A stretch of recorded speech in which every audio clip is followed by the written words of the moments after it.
ఈరోజు తన హోదాకి మించిన మాటలు మాట్లాడుతా ఉన్నాడు.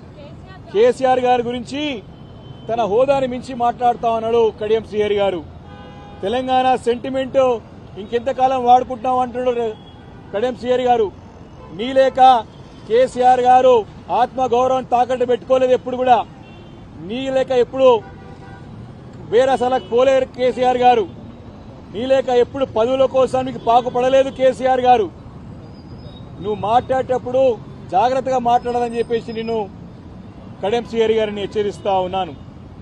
తెలంగాణ రాష్ట్రాన్ని 13 సంవత్సరాలు తెలంగాణ ప్రాంతంలో ఉన్నటువంటి అందరినీ కూడా జాగృతం చేసి అన్ని వర్గాల ప్రజల్ని అందరి కూడా ఉద్యోగస్తుల్ని అదేవిధంగా కవులని కళాకారులని అందరూ కూడా అన్ని పార్టీల వారిని కూడా తాటిపైకి తీసుకొచ్చి 13 సంవత్సరాలు నిర్విరామంగా ఉద్యమం చేపట్టి తన ప్రాణాన్ని సైతం లెక్క చేయకుండా ప్రాణ త్యాగానికైనా సిద్ధపడి తెలంగాణ రాష్ట్రాన్ని సాధించిన నాయకుడు కేసీఆర్ గారని చెప్పి పదే పదే అన్నావు. నువ్వు కాదా కడియం శ్రీహరి గారిని నేను ప్రశ్నిస్తా ఉన్నాను.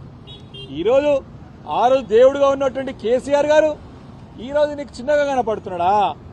దీనికి ప్రజల్లో ఏ ముఖం పెట్టుకొని మాట్లాడుతున్నావు అని చెప్పేసి నేను కడియం శ్రీహరి గారిని ప్రశ్నిస్తా ఉన్నాను.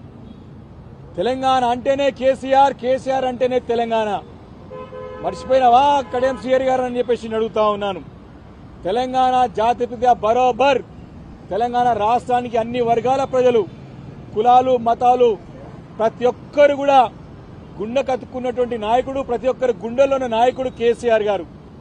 చిన్న పిల్లవాడి నుంచి పండు ముసలి వారికి కూడా గుండెలో పెట్టుకుని చూసుకునే నాయకుడు కేసీఆర్ గారు.